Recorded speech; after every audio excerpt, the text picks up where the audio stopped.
Friend, उम्मीद करता हूँ आप लोग काफ़ी अच्छे होंगे। दोस्तों, आज का जो हमारा वीडियो है वो है नैंड गेट और फिर हम बात करेंगे नॉट गेट के ऊपर में।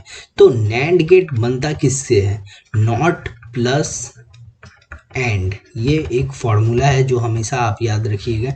नैंड गेट कैसे बनते हैं? नॉट प्लस नॉट गेट को मिला के और एंड गेट को मिला के। वैसे ही नॉट गेट कैसे बनता है? नॉट को मिला के और प्लस और गेट को मिला के। तो पिछली वीडियो में मैंने बात किया था कि एंड का जो हमारा डायग्राम होता है वो कुछ इस तरीके से होता है, ऐसा डी शेप में होते हैं। एंड आप हमेशा याद रख सकते हैं, एंड का डी और फिर यहाँ से एक आउटपुट निकल जाएगा। और यहाँ पे फॉर्मूला क्या होता है? यहाँ आउटपुट वाई हो जाएगा, इनपुट ए और बी। पिछले वीडियो में मैंने पूरे डिटेल में एंड और गेट को बताया, फिर भी मैं एक छोटा सा रिकैप दे रहा हूँ आपको। तो यहाँ पे फॉर्मूला हो जाएगा ए इंटू बी, ये हमारा एंड गेट का हो गया। और गेट का क्या होते हैं हमारे? और गेट का हमारा आधा ओ और ऐसे करके हमारा होता है। और ये हमारा y और ये b, ये दोनों हमारे इनपुट हो गए और यहाँ आउटपुट हो गया। तो y equal to A plus B, ये हमारा फॉर्मूला हो जाता है नॉट गेट का। और फिर नॉट गेट का क्या होता है हमारा? नॉट गेट का सिंपल है, ऐसा डायग्राम होता है और यहाँ पे एक बिंदी लगा होता है और यहाँ आउटपुट होता है। नॉट गेट जैसे अगर आप इनपुट में 0 डालोगे तो आउटपुट में 1 आ जाएगा, अगर इनपुट में 1 डालोगे तो आउटपुट में 0 हो जाएगा। इसे हम इन्वर्टर गेट भी कहते हैं। तो हम अभी नैंड गेट और नॉट गेट को डिटेल में देखेंगे। तो नैंड गेट का जो फॉर्मूला होता है वो क्या होते हैं? नैंड गेट का जो फॉर्मूला होता है वो y equal to A into B और यहाँ पे इसका बार हो जाता है, यहाँ पे बार, इसे कॉम्प्लीमेंट भी कहते हैं। तो मान लीजिए हमारा इनपुट ए और फिर यहाँ बी और यहाँ हम फॉर्मूला लिख लेते हैं ए इंटू बी और यहाँ पे बार। तो हमेशा याद रखिएगा नैंड गेट का हमने पिछले में बात किया था। नैंड गेट में फॉर्मूला क्या होता है? y equal to A into B. But NAND gate में क्या बन जाते हैं? y equal to A into B का कॉम्प्लीमेंट बन जाता है। तो मान लीजिए हम इनपुट में यहाँ पे डालेंगे 0 और यहाँ पे भी डालेंगे 0, ठीक। तो हमारा निकल के कितना आएगा? 0 इंटू 0 कितना होता है? 0 होता है। लेकिन यहाँ पे कॉम्प्लीमेंट दिया हुआ है तो मतलब उसका उल्टा हो जाएगा, तो यहाँ पे क्या आ जाएंगे? 1 आ जाएंगे। वैसे ही मान लीजिए यहाँ पे 0 है और यहाँ पे 1 है, तो 0 इंटू 1 कितना होता है? 0 होते हैं, लेकिन फिर उसका उल्टा हो जाएगा क्योंकि ये कॉम्प्लीमेंट है, कॉम्प्लीमेंट में उल्टा हो जाते हैं। तो फिर यहाँ पे कितना आ जाएगा? 1 आ जाएगा। वैसे ही हम यहाँ 1 डालेंगे और यहाँ 0 डालेंगे तो इसका 1 इंटू 0 कितना होते हैं? 0 होते हैं, लेकिन कॉम्प्लीमेंट में आने के बाद 1 आ जाएंगे। वैसे ही 1 इंटू 1 कितने होते हैं? 1 होता है, लेकिन इसका उल्टा हो जाएगा तो मतलब यहाँ 0 हो जाएंगे। ये एक एक्स्ट्रा बॉक्स आ गए होंगे थे, यहाँ पे कुछ नहीं। तो ये हमारा ए और बी ये हमारा इनपुट हो गया, ओके।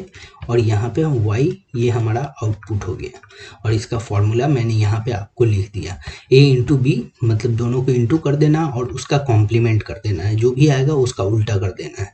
वही होता है हमारा नैंड गेट। इसे हम लोग यूनिवर्सल गेट भी कहते हैं।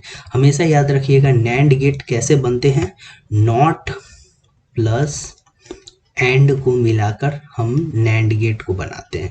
आधा नैंड गेट का डायग्राम में ये एक बिंदी लग जाता है और एंड गेट जो ये डी शेप में है।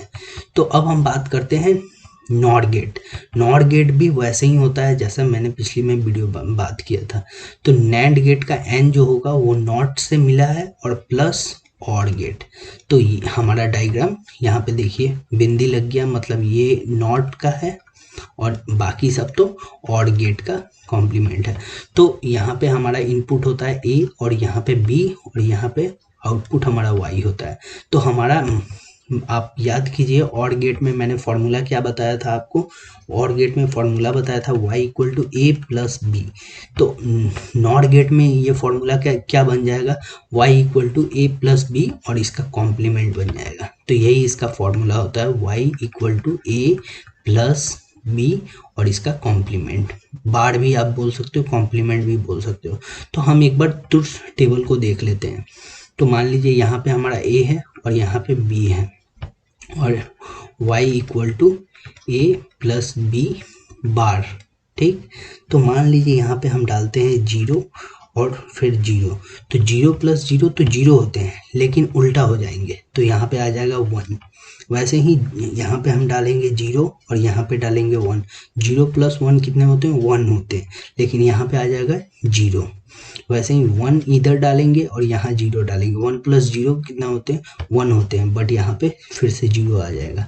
तो और फिर हम एक और चेक कर लेते हैं, 1 और 1। 1 प्लस 1 कितने होते हैं? 1 होते हैं, लेकिन यहाँ पे फिर से उल्टा हो जाएगा, 0 आ जाएगा।